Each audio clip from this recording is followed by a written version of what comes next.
Shuckle has always been one of my favorite Pokemon. Just look at that guy. What's not to love? Aside from his horrific stats, I suppose. In spite of that, I've considered doing a Shuckle only run for a while, and what better game to do it in than Pokemon Crystal, the generation when he was first introduced. I know I'm not the first or only person to do this run, but hey, it's just for fun. Let's see how it goes. To start my journey, I use the Universal Pokemon Randomizer to make Shuckle my starter Pokemon in place of Chikorita. This way my rival will have Feraligatr. I forgot that the Pokemon's icons weren't unique in the first generations. Anyway, I name her Shucky because I have to, and the journey begins. And for the first little while, my battles will basically look like this, where I spam Constrict, because it's all I have. Meaning battles take a long time. Like a really long time. Though I do get Wrap eventually, and that helps out a bit. After being Professor Elm's errand boy, did I actually agree to this? I find a wild Spinarak who isn't taking much damage and poisons me. At the last second, I try to run away, but it was too late. Unlike most of my videos, this is not a Nuzlocke run, so losing is alright, though I still can't use items in battle. Losing to a wild spider though, still kinda hurts. I try to leave Cherry Grove City and encounter my rival and his Totodile, who almost kills Shuckle, the Pokemon, not the human, but Constrict eventually takes it out. And then he tells me his name is 3 question marks. He must have had a weird mom. Back in New Barktown, the police ask me for his name, and I give it to them. We'll call him 3Qs from now on. I struggle through Sprout Tower for a while, but eventually beat Sage Lee and head to the first gym, where Falkner absolutely wrecks me, even though I am way overleveled. Now, that's only because his Pidgey loves to spam Mudslap, which lowers my accuracy. And since I can't kill him in any reasonable amount of time, when he finally goes down, I can barely even hit the Pidgeotto, let alone do any real damage. I try a couple more times, but the same thing just keeps happening. So I level up a bit and try again. And fail again. Several times, actually. Before beginning this run, I had considered having a death counter on the layout here on the screen, but I quickly lost track of how many times this mud-slapping Pidgey caused my demise. So I get to level 20, which is more than twice the Pidgeotto's level by the way, and after a few more failed attempts, I finally do it. This first gym took way longer than I thought it would. We're off to a great start here. I make my way to Azalea Town, help Old Man Kurt defeat some rockets, and am ready to attempt the second gym leader, Bugsy. How hard could a couple of bugs be, am I right? He starts with Metapod, who very slowly falls to a Wrap and Constrict combo. This brings out Scyther, who uses Fury Cutter, which starts off really weak, but even on the second hit, it's doing way more damage to me than I am to it. So naturally, I lose again. I'm getting pretty good at that. I level up a bit and keep trying, but it doesn't work. Now though, I keep getting poisoned by this freaking Kakuna. Eventually, I do get to level 28 and I learn Bide, which I'm not sure will be all that much help against Scyther because I have such low HP, but we'll see if it actually works. The first time using it, I waited too long and Scyther just kills me. After plenty more attempts, I finally get the timing right and get lucky enough to survive his Fury Cutter rampage, kill him with a Bide, winning me the second badge. As I leave Azalea Town, I find 3Qs, who I beat after a couple of attempts, and go straight through Goldenrod City so I can get my saving grace in this run, the TM for rollout, which is a 30 base power rock move that doubles in power every turn for 5 turns, as long as it doesn't miss. The last 2 hits have powers of 240 and 480, which more than compensate for Shucky's abysmal attack power. And with that, Shucky is ready to give Whitney a taste of her own medicine. I can't even properly express to you how much hate I have for Whitney and her rollout and cow. On the first attempt, I take out the Clefairy easily enough, though she does try to mimic my rollout. But then I immediately miss against the Miltank, resetting my power as she starts her own rollout, which, unsurprisingly, means I die before I do anything to her.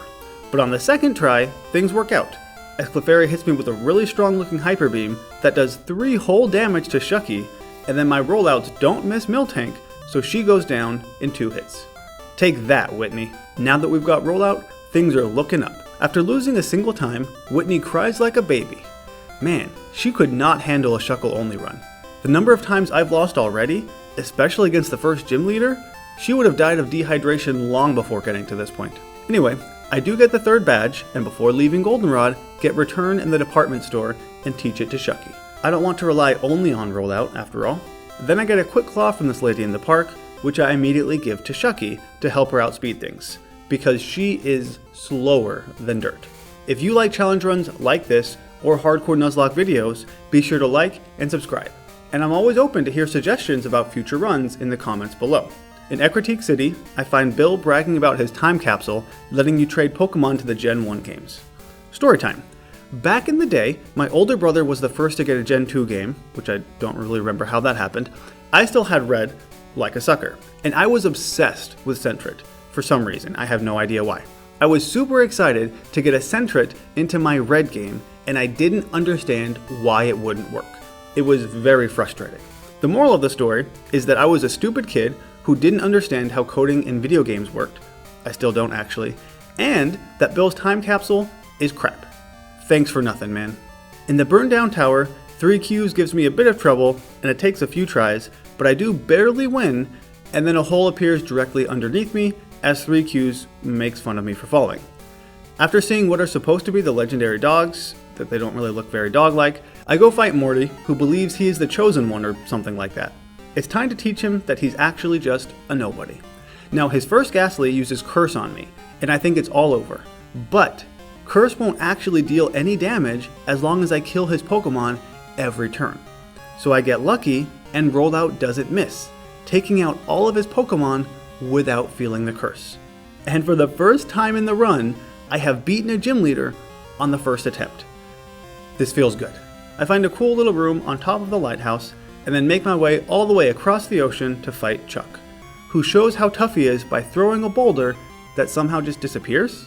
This is actually the 3rd attempt here because Rollout is not very effective against these guys, and I kept missing. When my Rollout expires against the Poliwrath, I finish him off with a Wrap and a few returns, winning us the 5th badge. I make my way to Jasmine, and apparently forgot to record the first 20 or so attempts against her. Basically, I tried to dig my way through her whole team, and it worked really well against the Magnemites, but not so much against the Steelix. Eventually, I come to the realization that I need a new strategy, so I teach Shucky Rock Smash to lower the Steelix's defense. Had I not taught Shucky Mud Slap earlier, that would also work, but I don't have that TM anymore, so we'll go with something else. After a few tries with my new move, I do end up beating Jasmine, though with only 5 HP left. I get to the Lake of Rage, and can you believe my luck? I end up finding a shiny Gyarados. What are the chances of that? But since he's not Shucky, I have to kill him. Speaking of killing, back in Mahogany Town, Lance's Dragonite straight up murders a man with Hyper Beam. And then, I aid and abet this criminal by taking out the rest of the innocent Team Rocket members. Considering that Rollout is super effective against Pryce's Pokemon, I expect a simple fight, and I beat him first try. While taking care of some more Rocket members in Goldenrod, I bump into 3Qs who also came to defeat the Rockets, but decides to fight me instead for some reason. I beat him first try, take down the Rocket organization, and then jump ahead to the so-called world's best dragon tamer. Aside from her cousin Lance, that is, and literally every other dragon tamer in every other region, but hey, who's keeping track? On the first attempt, I forgot to heal, so that one doesn't count. On the second attempt, I get to Kingdra, who hits a really strong Surf as I miss a crucial Rollout, sealing my fate. That one doesn't count either. But on the third attempt, which is actually the first attempt, Rollout connects and knocks out the Kingdra in one hit. And then I finish off the last Dragonairs with Rollout and return, winning us the 8th and final Johto badge. After some questions about Pokemon, that is. How has Claire not passed this thing already? Just tell the old man what he wants to hear. It's easy. At the end of Victory Road, 3Qs interrupts me for the last time right before the Elite Four. Shucky does manage to win first try, though she gets close to death. The Elite Four starts with the Psychic Trainer Will, whose Executor does take me out on the first try, but on the second try, in spite of getting confused early on, Shucky manages to pull through it and win with a whopping 4 HP left. Koga also takes a few tries, mainly because he keeps poisoning me, and I can only hold one Poison Cure Berry at a time, but before long, I beat him too. Just like Curse, Poison won't actually damage me if I kill a Pokemon every turn. And by the way, I've upgraded my Dig for an Earthquake here. Now Bruno actually ends up being the hardest Elite Four member so far. Not because of Hitmontop, that guy is a joke, because when he digs, my Earthquake does a ton to him. No, the real issues are his Onix and Machamp, who have Rock Slide, that more often than not seem to make me flinch. And when your whole strat relies on consecutive hits with rollout, flinching is not great. I mean, Chucky can totally take out the Onix with simple Earthquakes, but then he can't do anything against the Machamp. I try a similar strat here that I used against the Steelix back against Jasmine by lowering Onix's defense with Rock Smash and getting him to the yellow or red to start a rollout. But that doesn't really work.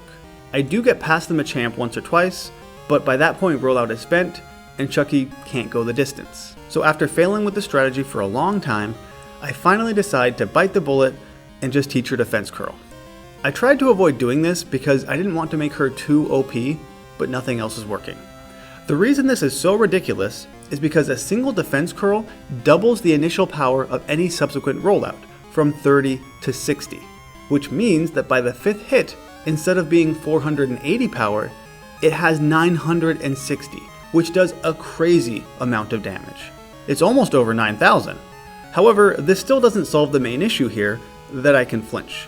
So it still does take some luck, and I need to get the timing just right to take out the Onix, but still have enough rollouts for the rest of his team. But after only a couple tries with my new strategy, Bruno goes down. It does help that after a Defense Curl, Machamp uses Cross Chop because he wants to get a crit, so I do avoid getting flinched against him at least. Karen takes a few tries, though a lot less than Bruno. I need to get lucky at the beginning with Umbreon and hope he doesn't use too many sand attacks. In this particular fight, I end up getting confused by the Umbreon and paralyzed by the Vileplume, though thankfully her Gengar does not use Curse. And with her Gengar down, there's really nothing Karen can do to stop me, and I beat her. The champion Lance takes more tries than Karen did, but still a lot less than Bruno.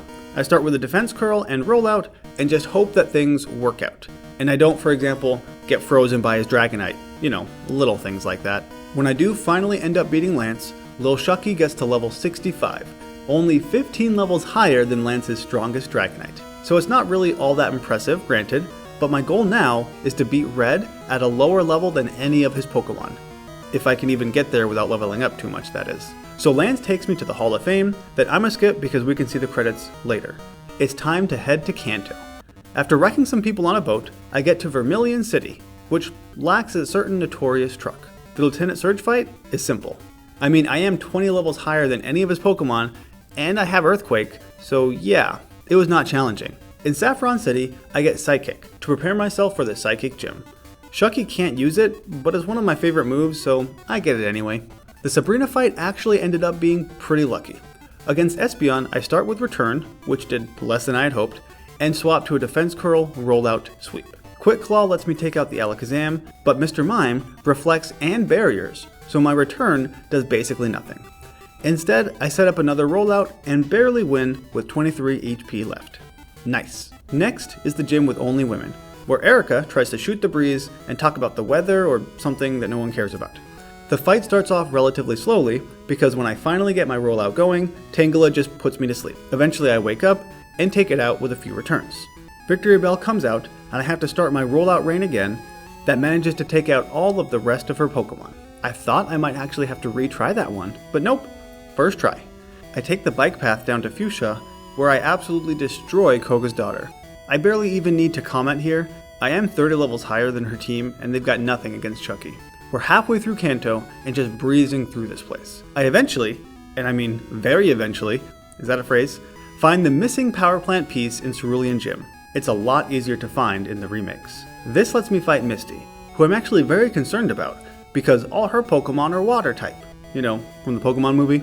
And things could go south very quickly. And now that I say that, how messed up is it that we use that as a phrase to indicate something going wrong? Poor Southerners. This fight almost does go south, but at the very end takes a U-turn and heads back north as Shucky survives with literally 1 HP left. Holy crap. It's at this point that I take the cool train back to Johto and sit here for a solid minute or two because for the life of me, I can't remember why I came here in the first place. Don't you hate it when that happens? I eventually realize I came here to get experience share, to stop Shucky from leveling up so much in these fights. After all, she needs to be lower than Red's whole team, preferably. Back in Kanto, I use my Master Ball on a Snorlax, because why the heck not, and then immediately steal his half-eaten food. He's big enough already as it is. Against Brock and his rock Pokemon, I see why they called him that, I give Rollout a rest and decide to just Earthquake his whole team. With 5 Pokemon, each one taking exactly 2 Earthquakes, I have just enough PP to finish the fight. After beating Brock the Rock and deciphering what the sign says, I get to Blaine's gym, which is basically just a cave with some Brocks in it. I get that he lost his real gym, but in the remakes he at least has something going on. This is just sad. I almost don't want to beat him. Just like the last fight, I decide to use Earthquake instead of Rollout, and Blaine's Pokemon end up doing a grand total of 3 whole damage to Shucky, because I get hit by Fury Attack 3 times. Man, that was a close one. After the fight, some guy who I've never talked to in the whole run just appears out of nowhere and apologizes for being late. I don't even know what you're late for or even who you are, creepy stalker. With that, Shucky and I get to Blue's gym, which is just filled with Legos. But not really, because apparently these are supposed to be Nintendo N&B blocks, which are toys that look almost exactly like Lego that Nintendo used to make half a century ago. So basically this place is a throwback to before Nintendo made video games. This gym makes a lot more sense now. And now that we've learned something, it's time to fight. Blue has a fairly diverse team, so it's entirely possible this will take a few tries. And it's looking like it will, as I miss the Pidgeot and he copies my rollout. With him down, the Rhydon takes a couple of rollouts and finally goes down. I need to reset the rollout counter here against Gyarados and get hit by a really strong Rainy Day Hydro Pump combo before he falls too. The Arcanine doesn't get to do anything thanks to Quick Claw, and then the Alakazam tries to save himself with a Reflect, but to no avail. And with that, we have all 16 badges. Now, believe it or not, all of those gym battles you just saw, as a matter of fact, everything in Kanto, Shucky managed to do without dying a single time. I'd like to say this was because I'm just so awesome, but in actuality, I got lucky, and Shucky was way over leveled. But if you still want to praise me, go ahead, I'll take it. I make my way to Pallet Town, so Professor Oak can give me permission to get to Mount Silver, and at the same time, he gives me the most condescending compliment ever when evaluating my Pokedex. Yeah, I know how to use Pokeballs, I just choose not to use them, old man. I get through Mount Silver, which is much simpler in this game than in the remakes, and Shucky and I face the final challenge of the run. At level 72, Shucky is lower than his lowest Pokemon. Red's Espeon is at 73. So I'm committed to winning without any more level ups. My strat here is basically the same as it's always been. Get a rollout going. This works well enough against the Pikachu, after taking a few Thunders that is, but then I miss the Blastoise as he takes me out with Whirlpool and Surf. That was attempt number 1. In preparation for attempt number 2, I give Shucky leftovers and teach him rest, in case the Pikachu paralyzes me, which doesn't end up happening here. Lucky me. And then, Shucky finishes off the Blastoise without taking any damage. Could this be the attempt that finishes the run? I miss a rollout against Snorlax, resetting my counter, so I go for Earthquake instead. And then I get paralyzed by Body Slam. That's fine. The plan here is to try and get Snorlax low enough that I kill him on the 3rd or 4th rollout, but not too low or he'll heal. I use Defense Curl a few times to ensure that leftovers heals more than Snorlax deals. That rhymed. Then I sleep to remove the paralysis. I wake up and hit with a few rollouts, but Snorlax sleeps before I can kill him, and then flinches me with Snore. Well, that's great. This part of the fight takes quite a while. He keeps resting and flinching me, and even paralyzing me with Body Slam. I eventually take him out, but it was earlier than I wanted because I didn't get a chance to heal my paralysis. And I'm immediately fully paralyzed against the Venusaur, who sets up a sunny day. I wonder what he's going to do next. Solar Beam takes about 1/3 of my health, as a critical Earthquake does basically nothing to him. I rest to avoid death, and after one Solar Beam the sun fades, so he sets up another. I wake up and miss rollout. Great. Even though it's suicide, I go for another rollout that does nothing, and then I die. After a few more tries, I get a really good start against Pikachu. He does use Charm to lower my attack, but he misses 3 Thunders in a row, so no paralysis. Blastoise comes out with a Rain Dance and Whirlpool, but then falls to my last rollout. Against Snorlax, I Defense Curl a few times, again to make sure I'm healing enough, and what follows is a very long and drawn out battle, with Snorlax and Shucky taking turns sleeping, kind of like that infamous Metapod fight. Shucky does knock him out, but on her last rollout, so she has to start again against Venusaur, which isn't great, but with full health at least. For some reason, Venusaur uses Solar Beam first, and then Sunny Day. I then get a crit, which is just strong enough to kill him. That was awesome. Charizard is next and deals a ton of damage with the Sun out, but rollout knocks him out. Last is Red's Espeon, whose Psychic leaves me with 18 HP as my last rollout connects, knocking out the Psychic Fox thing. And with that, a Single Shuckle not only beat all of Pokémon Crystal, but she also beat Red single-handedly while at a lower level than any of his Pokémon. And that, my friends, is why you don't mess with Shucky. I understand that's not the phrase, but this is child-friendly stuff, so we won't say that word. All in all, this run had a really rough start, but once we got rollout, there was no stopping Shucky. This isn't the type of run I normally do, but I think I want to do more of these challenges interspersed with my general hardcore Nuzlocke runs. I hope you enjoyed it, and hopefully you will never again doubt the power of Shuckle.